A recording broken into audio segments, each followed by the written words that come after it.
الله وحده لا شريك له وأشهد أن محمدا عبده ورسوله وبعد.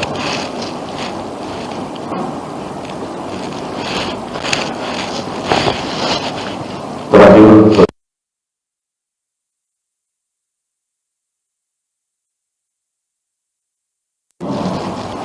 tidak mau bersama dengan unta yang sudah dilaknat oleh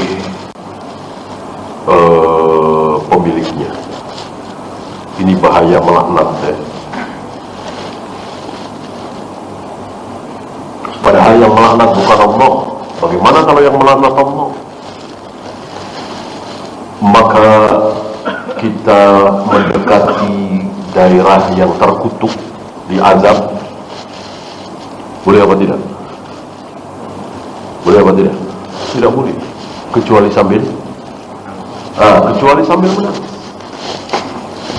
Kalau tidak bisa menangis, jangan. Dan itu pernah dilakukan oleh Nabi. Nabi harus lewat itu saat perang Tabuk.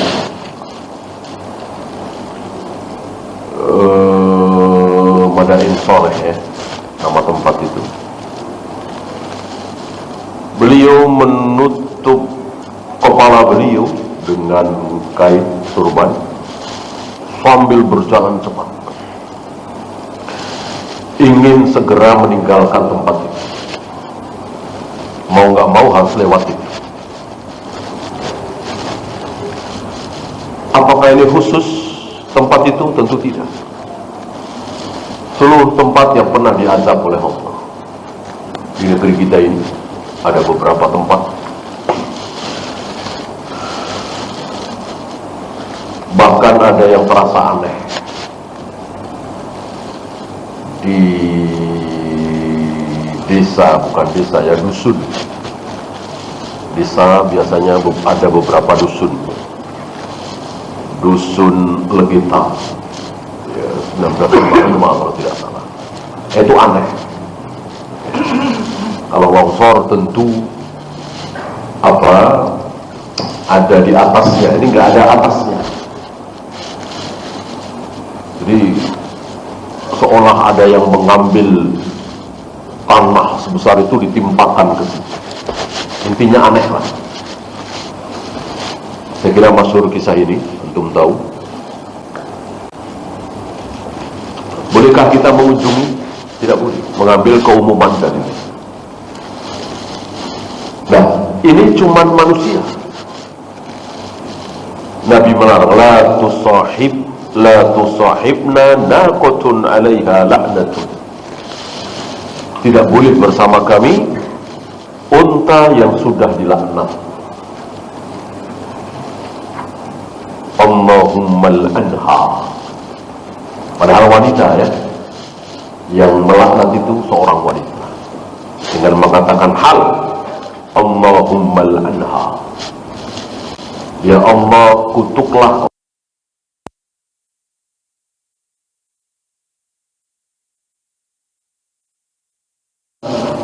untuk tidak mudah-mudah mengutuk, melaknat.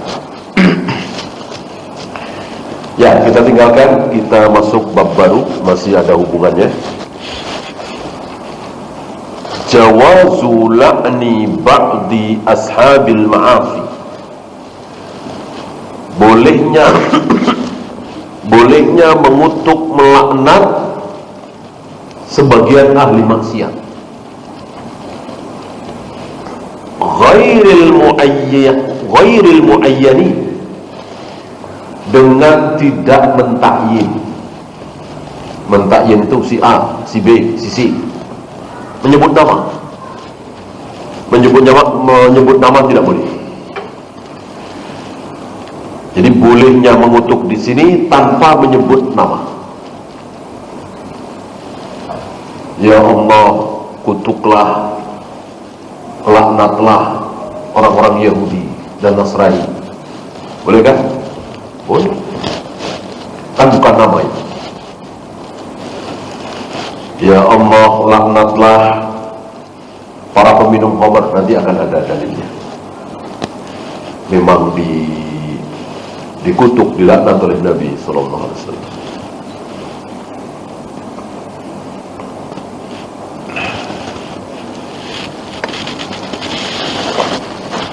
Seperti biasa, beliau bawakan beberapa ayat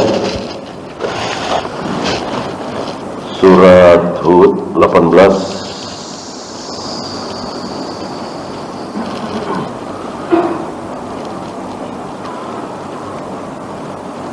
Saya bacakan.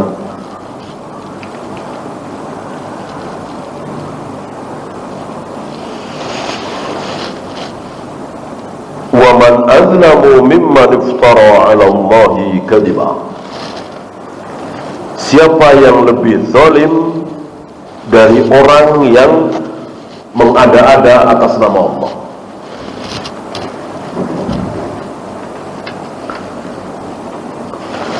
Ketika ada orang nggak salah apa-apa, kita pukul, kita tendang, itu zalim.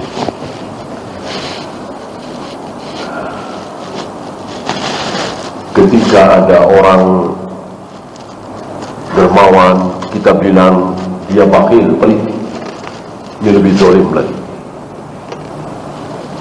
Kita mensifati orang dengan yang bukan sifatnya. Nah, yang lebih zalim lagi, yang paling zalim lagi, mengatakan Allah tidak punya tangan, padahal punya. Mengatakan Allah tidak bersemayam di atas arsy, padahal Allah bersemayam di atas arsy. Mengatakan Allah tidak pernah turun ke langit dunia setiap sepertiga malam, Allah tidak pernah naik turun, padahal jelas Allah turun ke langit dunia setiap sepertiga malam. Dan begitu seterusnya. Ini tidak ada kezaliman yang lebih besar dari sini. Wa man adzlamu mimman iftara 'ala Allahi kadziban. Tidak ada yang lebih zalim dari orang yang mengucapkan kebohongan terhadap diri Allah, mensifati Allah dengan sifat yang tidak ada di Al-Quran dan Sunnah. Berapa juta kaum muslimin yang melakukan kezaliman besar ini, berbicara atas nama Allah dengan sesuatu yang Allah tidak seperti itu. Ulaika yu'raduna ala rabbihim. Mereka itu nanti akan dihadapkan kepada Allah. Kayak apa rasanya ketika kita dihadapkan kepada Allah dan kita mempunyai kesalahan besar, mengucapkan kezaliman atas nama Allah, lalu kita dihadapkan kepada Allah. Wa yaqulul ashhadu, para saksi mengatakan, haula'il ladzina kadzabu ala rabbihim. Mereka itulah yang mendustakan, yang mengucapkan kalimat dusta atas nama Allah. Banyak saksi. Ala la'natullahi 'alal zalimin. Ketahuilah laknat Allah untuk orang-orang yang zalim. Jadi dikutuk di sini, dilaknat di sini, tapi tidak menyebut nama.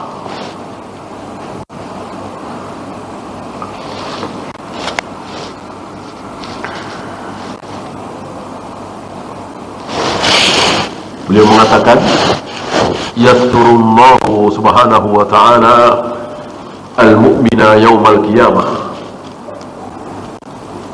Pada hari kiamat, Allah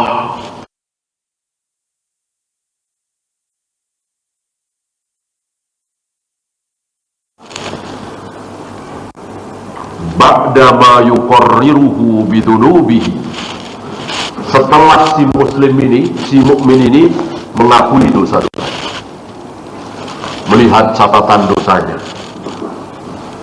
di hari anu berzina, di hari anu minum khamar, di hari anu berjudi, di hari anu meninggalkan sholat dan seterusnya. Muslim ini ya, mukmin ya. Wa yaqulu, lalu Allah mengatakan kepada si muslim ini, inni qad satartuha alaik, aku telah tutup, aku telah sembunyikan, aku telah rahasiakan dosa-dosamu. Gak ada yang tahu. Banyak kita berbuat dosa dan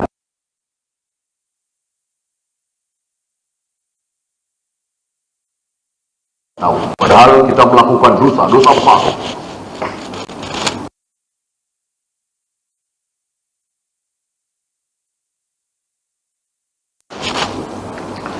Wajib kita bersyukur.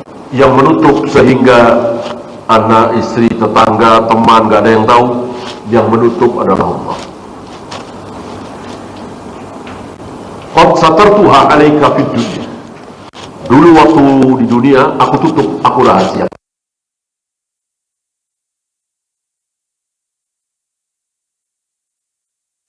Hari ini bukan aku tutup lagi, aku ampuni. Aku ampuni. Kayak apa rasa senangnya ya? Ketakutan luar biasa.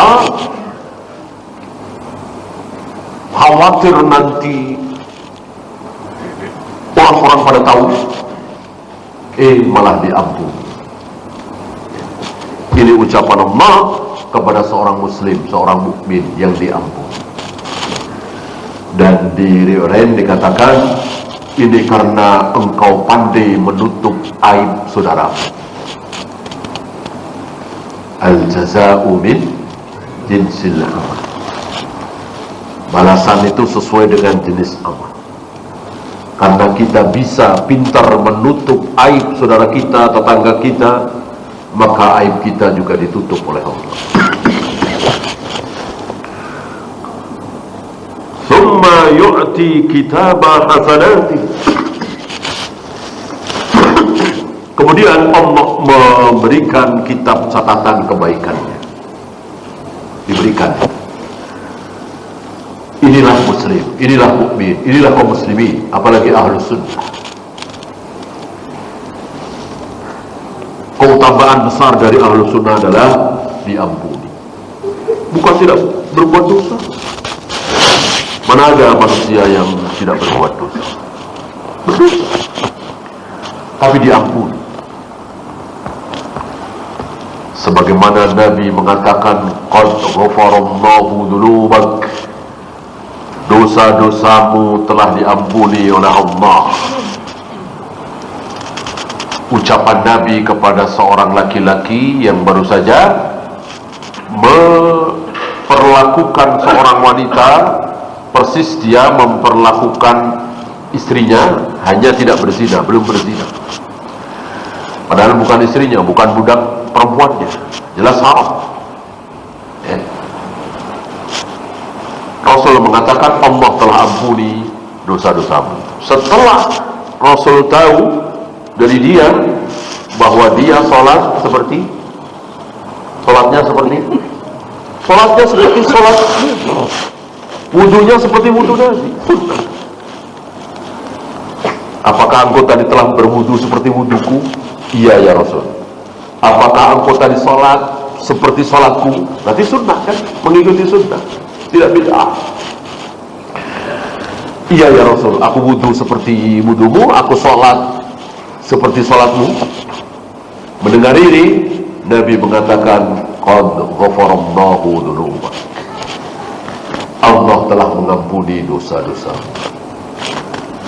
Betapa dahsyatnya ampunan ini terhadap ahli sunnah. Wa ammal kuffaru wal munafiqun, itu tadi muslim ya, mukmin ya, kaum muslimin. Adapun orang-orang kafir, orang-orang munafik, maka wa yaqulul ashhad, para saksi mengatakan, haula'il ladzina kadzabu ala rabbihim, mereka itulah orang-orang yang berdusta atas nama Allah. Ala la'natullahi 'alal zalimin. Maka laknat Allah untuk orang-orang zalim itu. Inilah orang-orang kafir, orang-orang munafik. Beda jauh dengan kaum muslimin.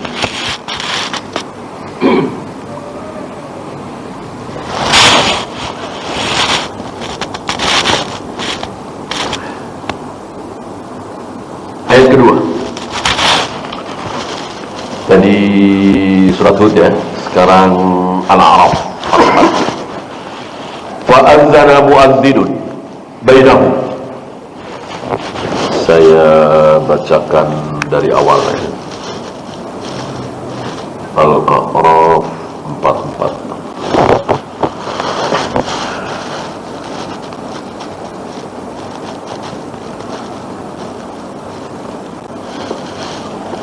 Wanada ashabul jannati ashaban nar.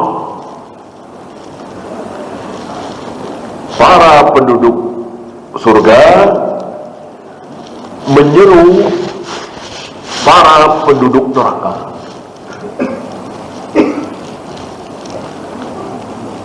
An qad wajadna ma wa'adana rabbuna haqqan. Wahai para penghuni neraka, kami di sini penduduk surga telah mendapatkan apa yang Allah janjikan. Hak, betul-betul hak. Bahkan apa yang dibayangkan oleh para penduduk surga sebelumnya tidak ada apa-apanya dengan kenyataan yang sebenarnya. Hari ini sering sekali kita membayangkan sesuatu sebelum mendapatkan, ketika sudah mendapatkan kecewa, tidak sesuai harapan, atau mungkin kurang lah ya. Ahli surga sebaliknya, apa yang dibayangkan sebelum masuk surga tidak ada apa-apanya dengan surga yang sebenarnya. Ma'ainun ra'at wala udhunun sami'at wala qatara ala qalbi bashar. Belum pernah terlihat oleh mata, belum pernah terdengar oleh telinga, belum pernah terbayangkan oleh hati siapapun. Jadi membayangkan saja tidak sanggup. Itu ucapan penghuni surga. Wahai para penghuni neraka, kami telah mendapatkan apa yang Allah janjikan kepada kami. Kenikmatan yang luar biasa. Fahal wajadtum ma wa'ada rabbukum haqqan. Apakah kalian juga telah mendapatkan apa yang Allah janjikan? Yang Allah janjikan kepada orang-orang kafir, orang-orang munafik, orang-orang musyrik apa? Tentu neraka, jahanam, azab, air yang panas, tinatul qabal, buah zakum dan seterusnya. Azab-azab yang mengerikan. Kalian sudah dapatkan? Qalu na'am. Mereka menjawab iya. Iya. Fa'adzana mu'adzinun bainahum. Maka ada yang menyeru. Itu malaikat ya. Ada yang menyeru di antara surga dan neraka itu. Al-la'natullahi 'alal zalimin. Bahwa laknat Allah untuk orang-orang zalim. Laknat Allah untuk orang-orang zalim. Sama dengan Hud ayat 18 tadi.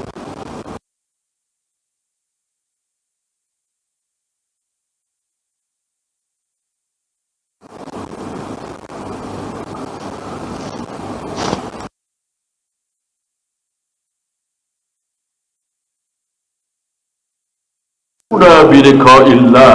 Ini keterangan dari beliau. Kenapa mereka dilaknat seperti itu?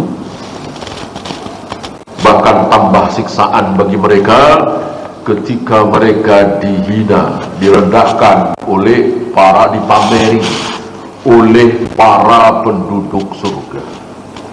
Ini tambah sedih, tambah siksaan, tambah sakit hatinya. Kenapa? li'annahum yajhaduna biliqa'illah.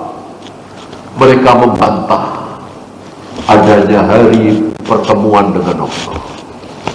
Orang-orang kafir kan begitu.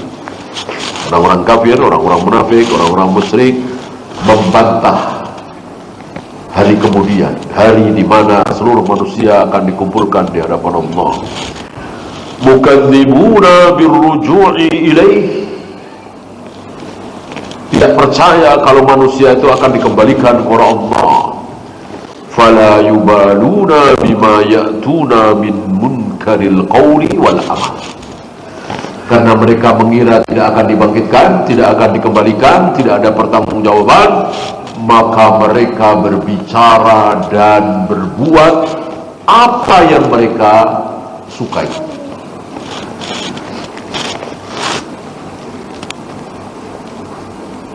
Anda pikir mereka gak ada balasan, mati udah jadi tanah.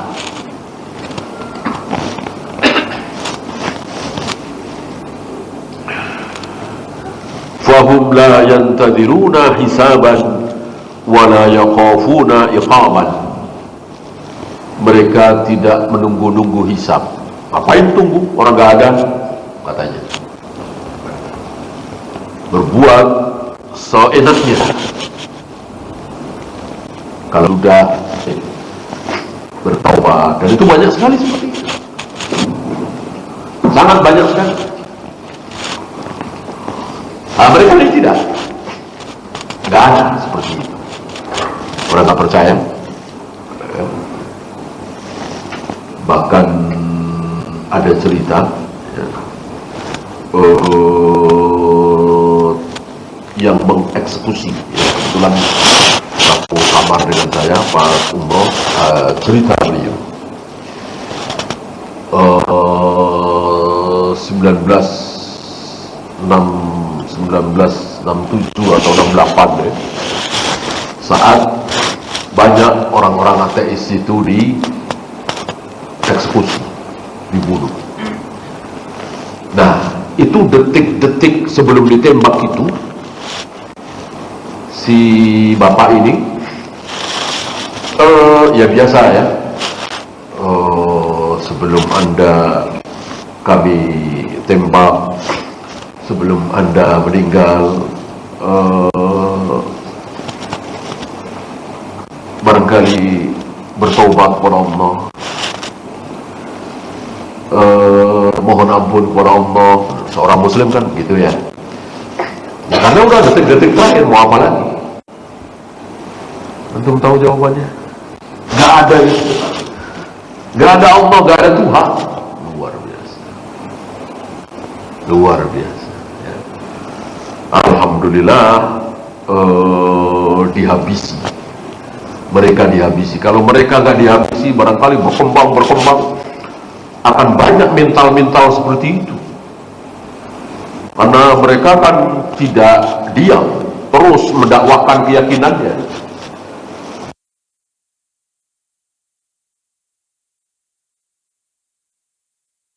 Kita banyak cerita bagaimana tahun 60-an, bagaimana tahun sebelum meletus Gestapo itu. Luar biasa ya. Dan mereka lewat pertunjukan kesenian. Mungkin antum pernah dengar atau ada judul pertunjukan, toprak namanya di sana. Itu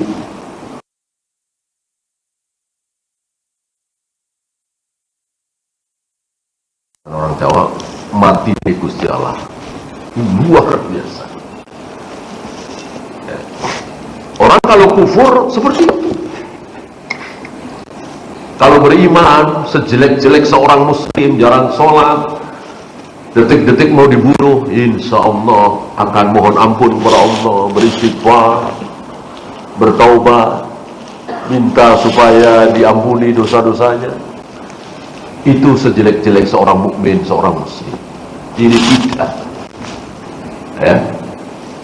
Rupanya si bapak ini gergetan, belum diapa-apakan, udah langsung ditembak. Luar biasa.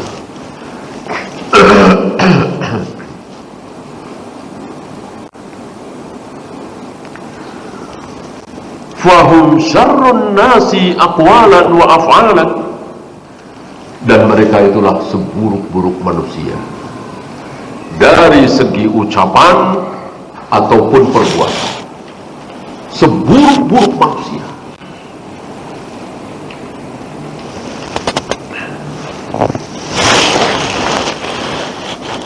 Ya, sekarang hadis-hadisnya. Cuman karena beliau ingin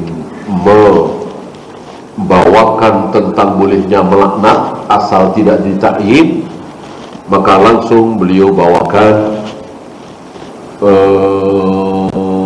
laknat tersebut.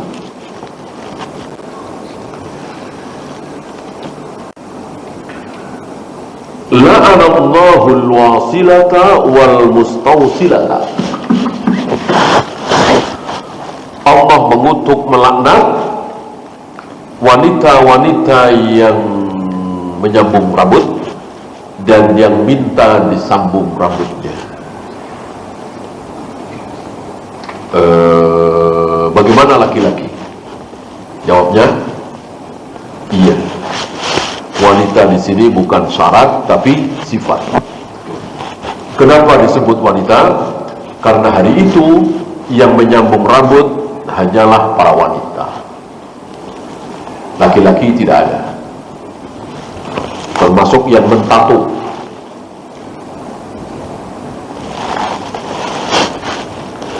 Kenapa Nabi mengatakan Allah mengutuk, melaknat wanita yang mentato badannya? Tidak disebut laki-laki, karena hari itu tidak ada yang mentato badan kecuali perempuan sebagai hiasan. Maka jika ada laki-laki yang menyambung rambut, mentato badannya, tentu dilaknat juga, bahkan lebih.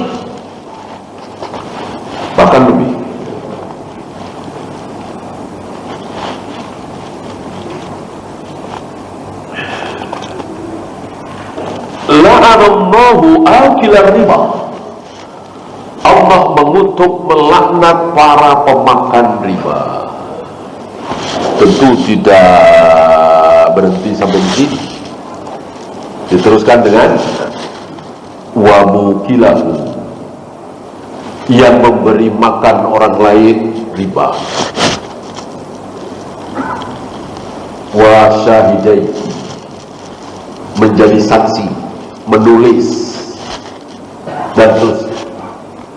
Dan ini bukan pembatas. Nabi tidak pernah mengatakan yang menjadi direktur utama perusahaan riba. Nabi tidak pernah bilang begitu, ya. Apakah masuk? Masuk atau tidak? Jelas masuk. Nabi tidak mengatakan satpam di perusahaan riba. Apakah masuk? Masuk. Nabi tidak mengatakan yang masang iklan billboard perusahaan riba. Apakah masuk? Dilaknat juga? Iya, dilaknat. Jadi Nabi mengatakan yang memakan riba, yang memberi makan riba, yang menulisnya, yang menjadi saksi, itu bukan pembatas, itu sekedar contoh. Sama dengan khamr. Nabi hanya menyebut peminumnya, yang menuangkannya, yang membawanya, yang memerahnya. Apakah itu pembatas? Tidak. Itu sekedar contoh. Walaupun Nabi tidak mengatakan direktur keuangan perusahaan khamr masuk, dikutuk, dilaknat. Ya. Karena contoh, bukan pembatas. Ala sabilit tamtsil lat tahdid.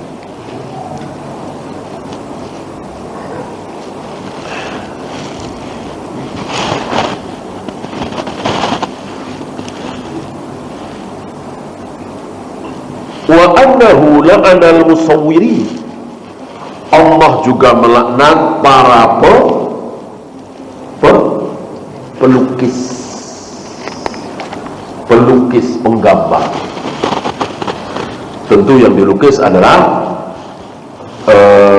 manusia dan hewan yang bernyawa. Adapun motor, mobil, pemandangan boleh.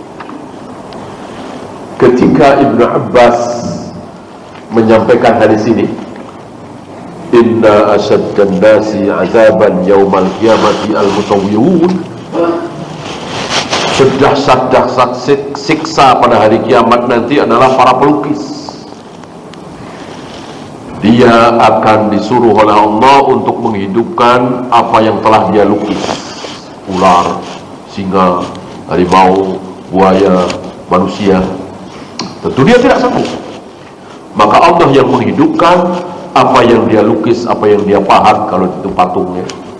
Lalu hidup, lalu menyiksa dia. Ketika Ibnu Abbas menyampaikan hadis ini, ada orang yang gemetar, ketakutan. Siapa dia? Dia adalah pelukis. Ibnu Abbas mengatakan, nggak usah takut, nggak usah berhenti melukis, nggak apa-apa melukis, asal jangan melukis manusia dan hewan. Tentu lebih banyak kan?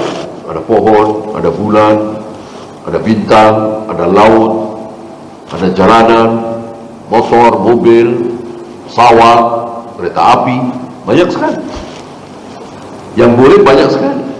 Ngapain pilih yang tidak boleh, manusia dan hewan?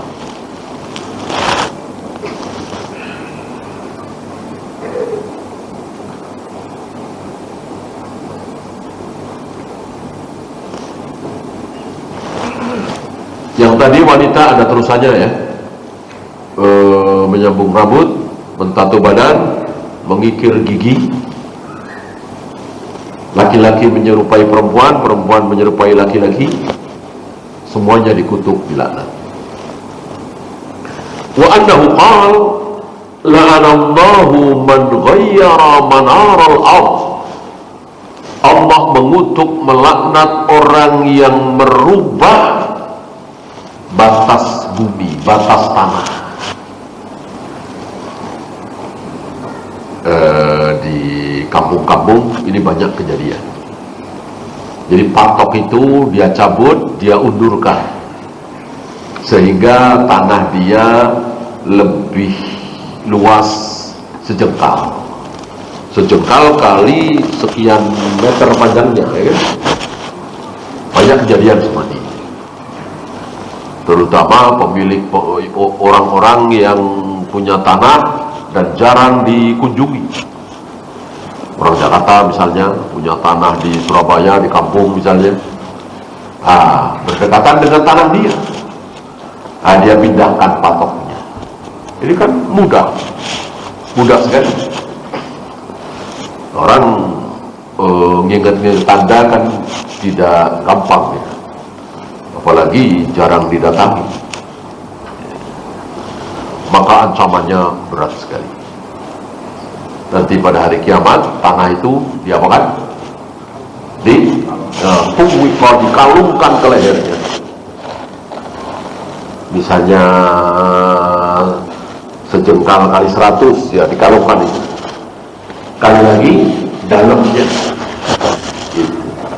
Dalamnya kan 7 lapis bumi. Jadi bukan permukaannya doang, sampai ke bawah. Karena orang yang punya tanah 10 kali 10 misalnya 100 meter persegi, dia berhak terhadap tanah itu seberapa? Sampai ke bawah terus, dan sampai ke atas terus. Artinya tidak boleh ada bangunan, tidak boleh ada apapun di atas tanah dia. Karena orang yang memiliki tanah, dia berhak terhadap tanah itu ke bawah dan ke atas.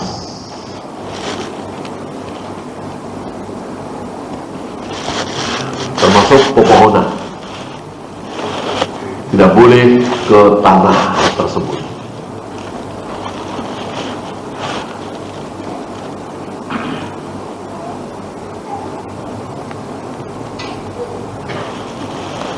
La'anallahu sariqa yasrikul baydata. Allah mengutuk, melaknat pencuri walaupun yang dicuri sebutir telur. Di kita mungkin 2.000, 3.000, dikutuk, dilaknat. Ya.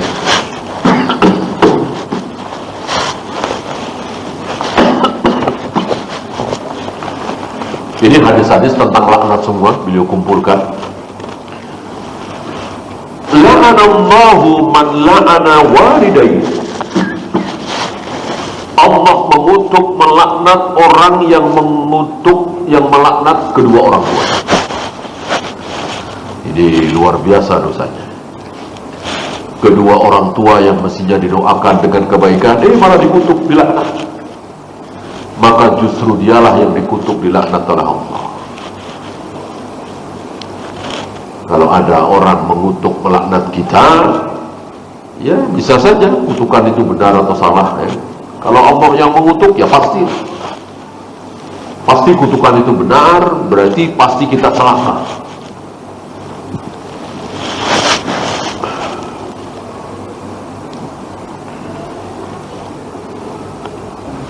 Wa la'anallahu man zahaba li ghairillah.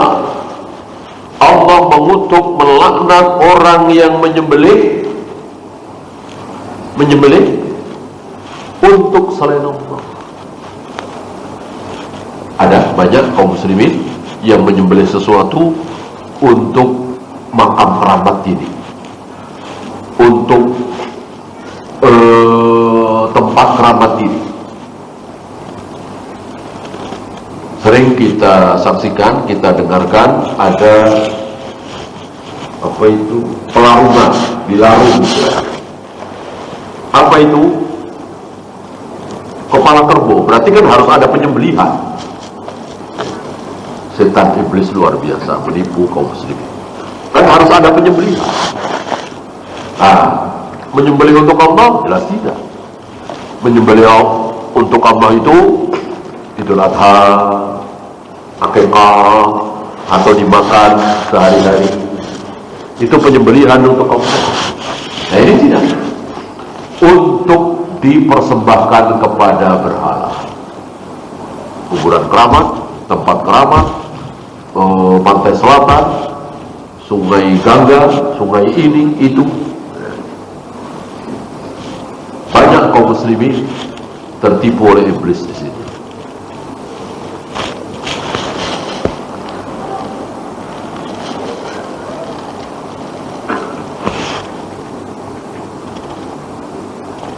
Jadi intinya sebetulnya tidak baca bismillah, ya.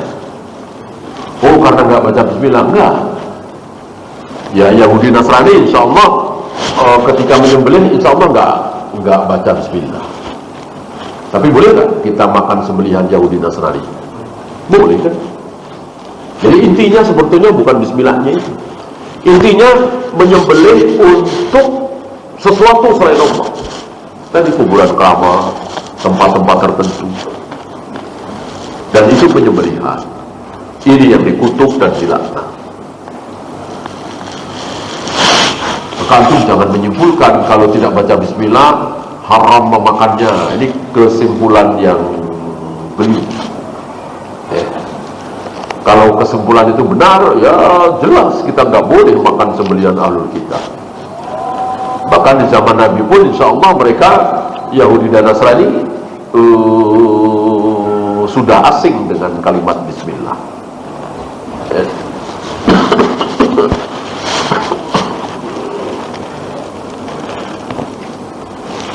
Jadi intinya sekali lagi dipersembahkan kepada selain Allah. Ya, itu saja. Malam ini tidak ada tanya jawab. Kita akhiri. Subhanallahumma bihamdika asyhadu an la ilaha illa anta astaghfiruka wa atubu ilaik. Assalamualaikum warahmatullahi wabarakatuh.